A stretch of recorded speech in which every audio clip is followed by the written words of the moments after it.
Deutéronome, chapitre 5. Moïse convoqua tous les Israélites et leur dit, « Écoute, Israël, les prescriptions et les règles que je vous fais entendre aujourd'hui. Apprenez-les et mettez-les soigneusement en pratique. L'Éternel, notre Dieu, a conclu une alliance avec nous à Horeb.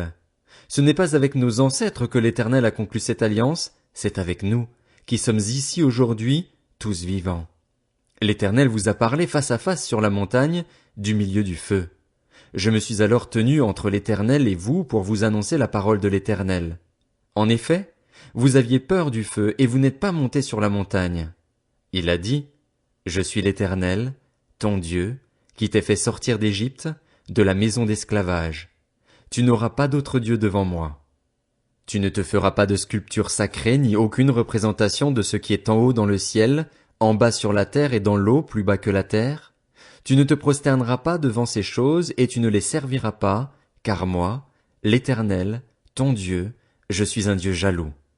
Je punis la faute des pères sur les enfants jusqu'à la 3e et à la 4e génération de ceux qui me détestent, et j'agis avec bonté jusqu'à 1000 générations envers ceux qui m'aiment et qui respectent mes commandements. Tu n'utiliseras pas le nom de l'Éternel, ton Dieu, à la légère, car l'Éternel ne laissera pas impuni celui qui utilisera son nom à la légère. Respecte le jour du repos en faisant un jour saint comme l'Éternel, ton Dieu, te l'a ordonné. Pendant 6 jours, tu travailleras et tu feras tout ce que tu dois faire.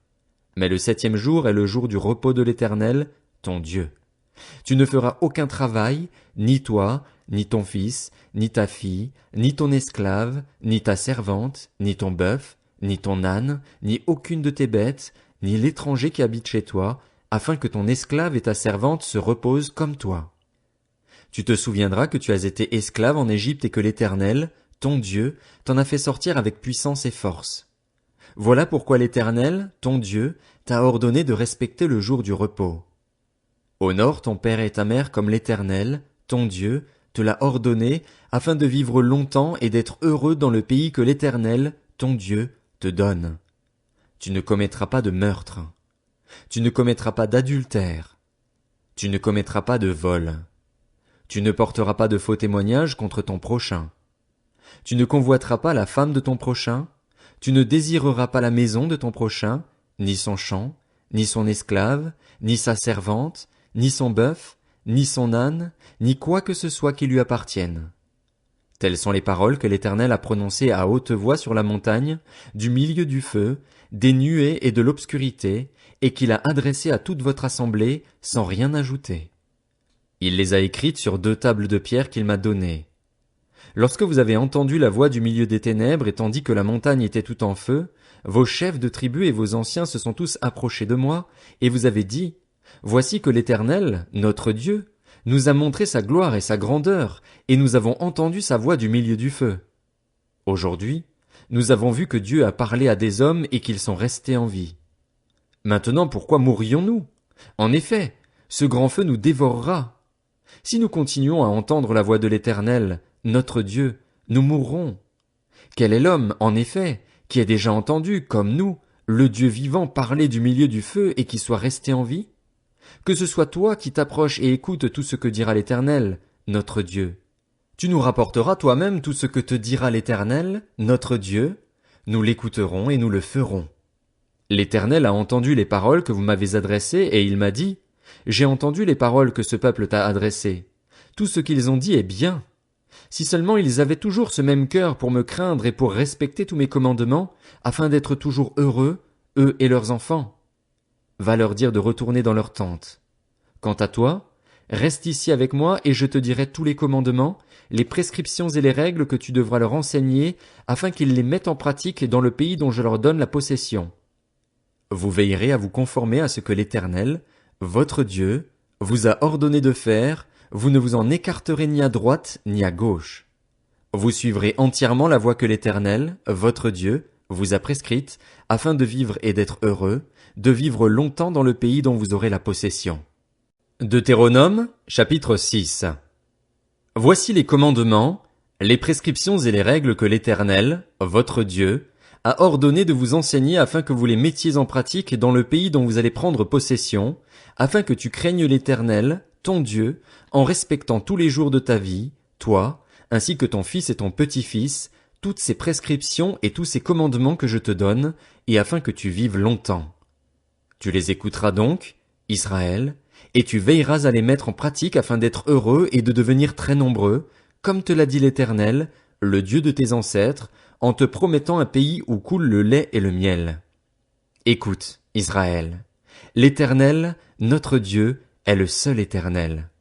Tu aimeras l'Éternel, ton Dieu, de tout ton cœur, de toute ton âme et de toute ta force. Les commandements que je te donne aujourd'hui seront dans ton cœur. Tu les répéteras à tes enfants. Tu en parleras quand tu seras chez toi, quand tu seras en voyage, quand tu te coucheras et quand tu te lèveras.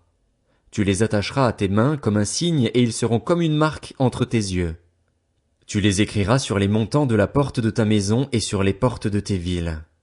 L'Éternel, ton Dieu, va te faire entrer dans le pays qu'il a juré à tes ancêtres, à Abraham, Isaac et Jacob, de te donner.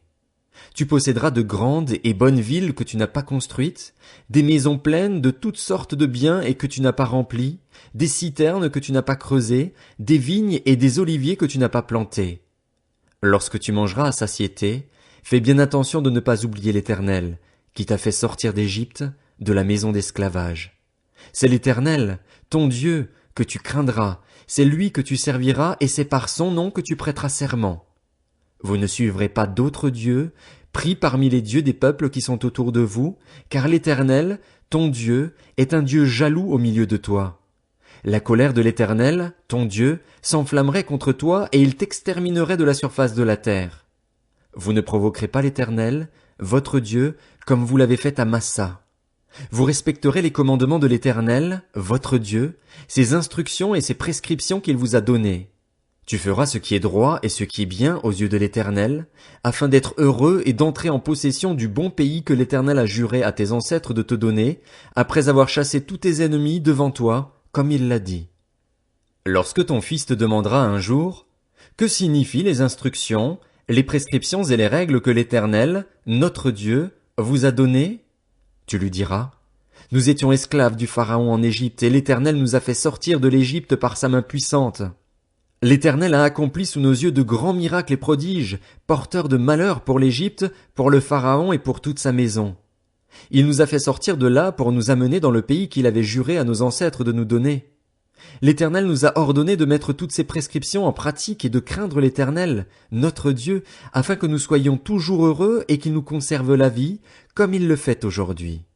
Nous aurons droit à la justice lorsque nous veillerons à mettre en pratique tous ces commandements devant l'Éternel, notre Dieu, comme il nous l'a ordonné.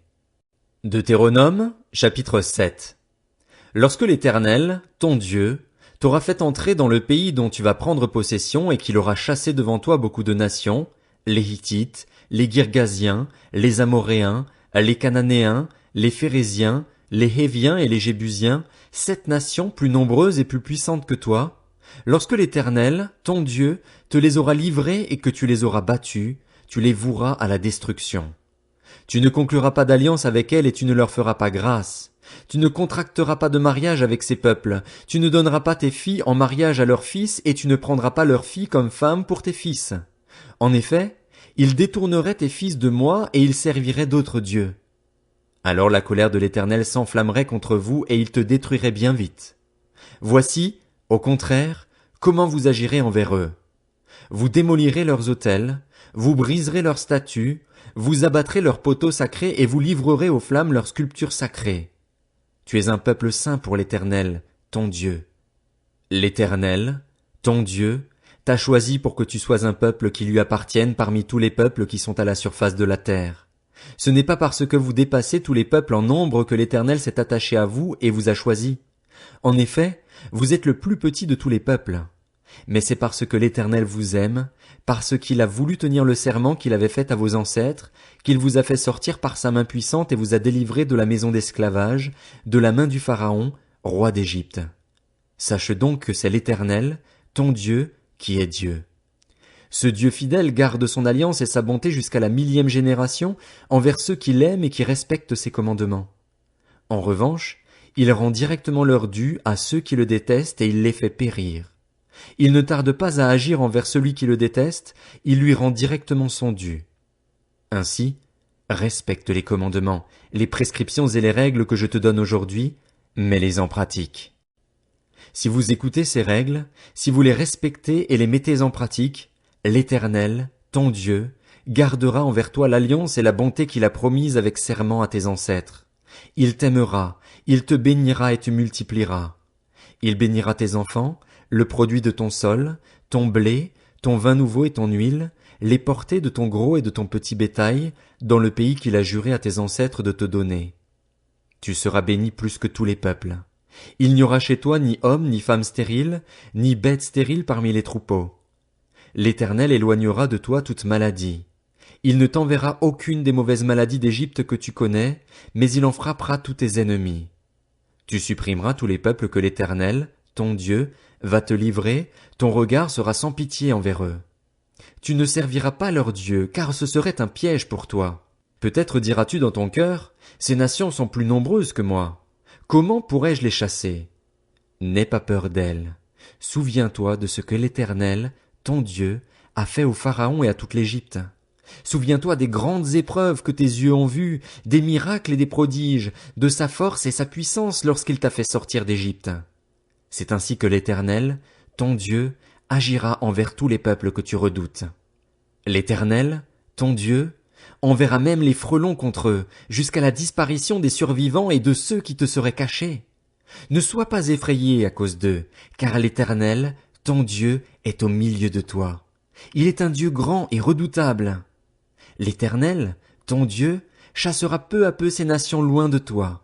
Tu ne pourras pas les exterminer rapidement, sinon les bêtes des champs deviendraient trop nombreuses à ton détriment. L'Éternel, ton Dieu, te livrera ces nations et il les mettra complètement en déroute jusqu'à leur destruction. Il livrera leurs rois entre tes mains et tu feras disparaître leur nom de dessous le ciel. Aucun d'eux ne pourra te résister jusqu'à ce que tu les aies détruits. Vous livrerez aux flammes les sculptures sacrées de leurs dieux. Tu ne convoiteras pas et tu ne prendras pas pour toi l'argent et l'or qui sont sur elles, de peur que ces choses ne deviennent un piège pour toi. En effet, elles sont en horreur à l'Éternel, ton Dieu. Tu n'introduiras pas d'objet abominable dans ta maison afin de ne pas être, comme cet objet, sous la menace d'une destruction. Tu l'auras en horreur, ce sera pour toi une abomination, car c'est un objet voué à la destruction.